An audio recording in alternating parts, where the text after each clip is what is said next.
My wife knows her place. Quiet, supportive, keeping the kitchen warm while real leaders handle business. My husband, Captain David Harrison, laughed into the microphone. Over 50 officers, defense contractors, and high-ranking brass in the banquet hall chuckled along with him. He had just secured his promotion to major, and instead of sharing the spotlight, he used his speech to treat me like an unpaid maid in front of the entire division. I stayed silent, standing beside him in my simple beige evening dress, holding my glass steady. Then General Mitchell, the keynote speaker and 4-star division commander, walked up to the podium. He didn't laugh. He took the mic straight out of David's hand, looked dead into my husband's eyes, and then turned to the room. "Captain, stand down. You're speaking to Colonel Claire Harrison, the decorated Black Ops director who saved your entire battalion 6 years ago." David's face went dead pale.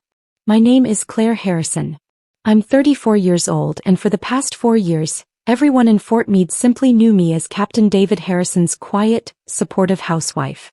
They saw me watering the hydrangeas in front of our base housing, picking up dry cleaning, and organizing potlucks for the junior officer spouses. When David married me, he told his friends I was an honorably discharged military administrative clerk who had happily stepped back to let him shine. He genuinely believed that. My personnel records were sealed under Level 5 classification, and my medical retirement papers stated nothing more than standard desk duty. In reality, I spent 10 years directing covert field operations for the Defense Intelligence Agency. But I loved David, and for the sake of a peaceful civilian life, I let him believe he was the sole warrior in our household. Tonight was his promotion gala at the Grand Vista Officers Club. David had just pinned on his major's oak leaves. The banquet hall was packed with over 200 guests, field officers, division brass, and defense contractors.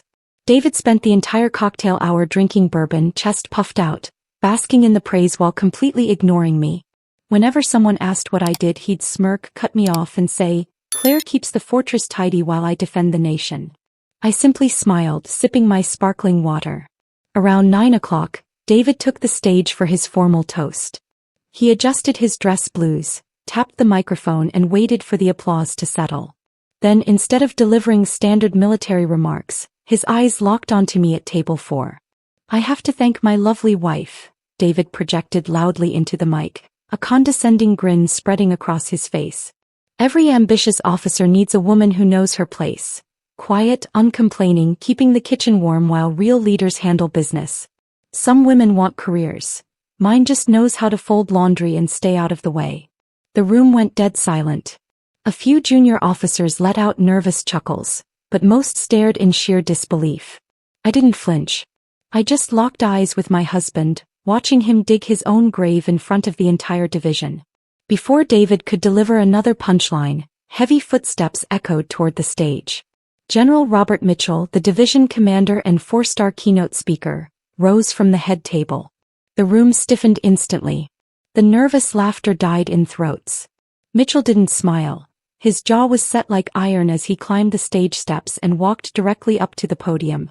Without breaking stride, he reached out his left hand and pulled the microphone firmly out of David's grip. David's smirk vanished, replaced by an awkward, fumbling attempt at a salute. "Sir, I was just..." "Stand down, Captain," General Mitchell's voice boomed through the speakers, cutting him off cold. The entire room snapped to rigid posture. Mitchell adjusted the microphone, his stern gaze sweeping across the 200 frozen guests before locking directly onto table 4, where I sat with my hands resting calmly on the linen tablecloth. "It appears Captain Harrison has forgotten where he is and, more importantly, who he is married to," Mitchell stated, his tone carrying the weight of 4 decades of military command. "You think you are looking at an ordinary domestic partner. But you are looking at Colonel Claire Harrison, former Deputy Director of Special Reconnaissance for the Defense Intelligence Agency." A collective gasp rippled through the banquet hall. Colonels and majors at the front tables turned their heads in unison, staring at me with wide eyes. "6 years ago," Mitchell continued, his voice echoing off the high ceilings, "in the mountains outside Kandahar, Operation Ironclad was compromised.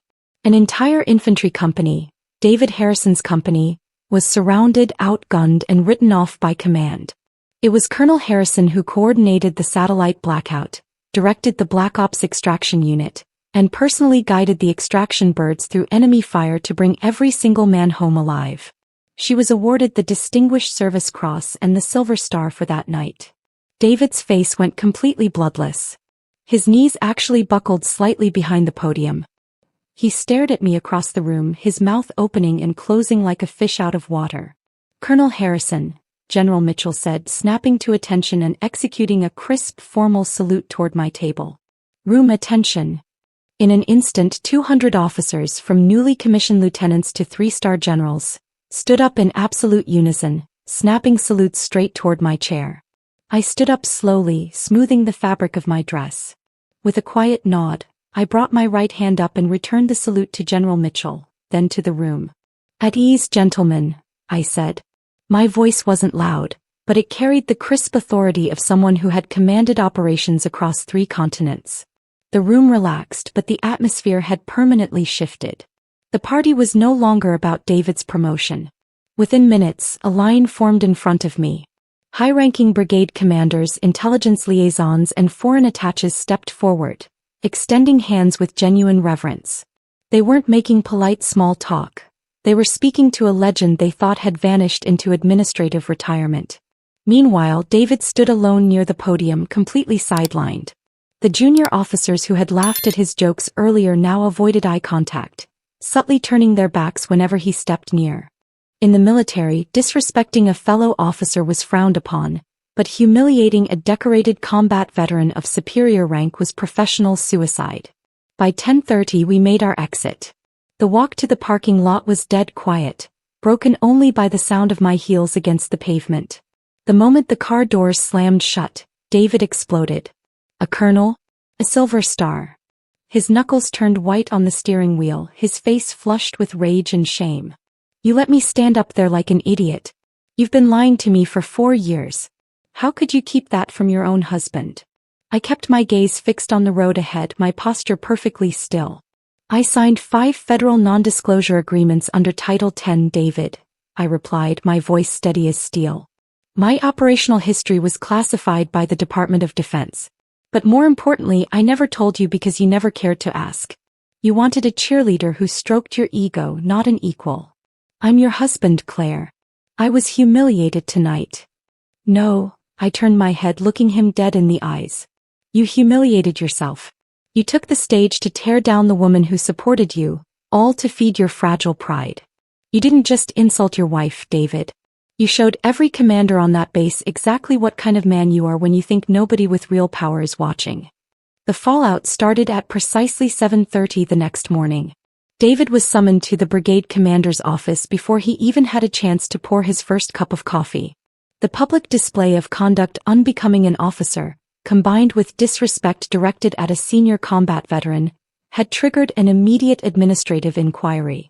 In the military, integrity and leadership aren't just buzzwords. They are the foundation of command. While David was facing the wrath of base leadership, I received a private call from General Mitchell himself. What he told me cut deeper than any insult David had thrown at the podium.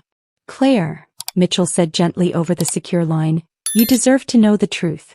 The promotion board didn't fast-track David because of his tactical scores. The review committee knew about your marriage. They assumed an officer living under your roof would naturally absorb your strategic discipline and operational ethics. We gave him the benefit of your shadow. David had ridden my unseen coattails to the rank of major, all while convincing himself I was just an uneducated domestic partner. The irony was suffocating. By noon, the verdict was delivered. David's promotion to major was placed on indefinite administrative hold pending a formal disciplinary review for conduct unbecoming under Article 133 of the UCMJ. His command track was stripped, and whispers among his fellow officers made it clear that his career had hit an impenetrable concrete wall. When David stumbled back into our quarters that afternoon, the arrogance was entirely gone. His uniform was rumpled, his eyes bloodshot, his hands trembling as he dropped his keys onto the foyer table. "Claire, please," he choked out, walking into the bedroom where 2 large duffel bags were already zipped shut on the bed. "They're revoking my oak leaves. The general won't even look at me. If you speak to Mitchell, if you tell them it was just a bad marital joke, they'll drop the review. You can fix this." I zipped my last carry-on and looked at him. Even now, facing the ruins of his ambition, he wasn't mourning the disrespect he had shown me. He was desperate to save his own skin. "I didn't break your career, David," I said quietly, pulling out my military legal advocate's card and placing it on the dresser. "Your own ego did. My attorney will handle the separation paperwork. Do not contact me again." The divorce was finalized in 3 months. Because of the clear evidence of military ethics violations and David's urgent desire to avoid a public court-martial hearing, he signed every uncontested separation document without a fight. I didn't take a dime of his pension. I didn't need to. I had my own full retirement benefits, my investments, and an unshakable sense of self-worth that no broken marriage could diminish. Following the inquiry, the Army officially revoked David's promotion. Stripped of his command prospects, he was quietly reassigned to a remote supply and logistics depot in rural Alaska, managing inventory manifests and sorting equipment thousands of miles away from the fast-tracked career he had dreamed of.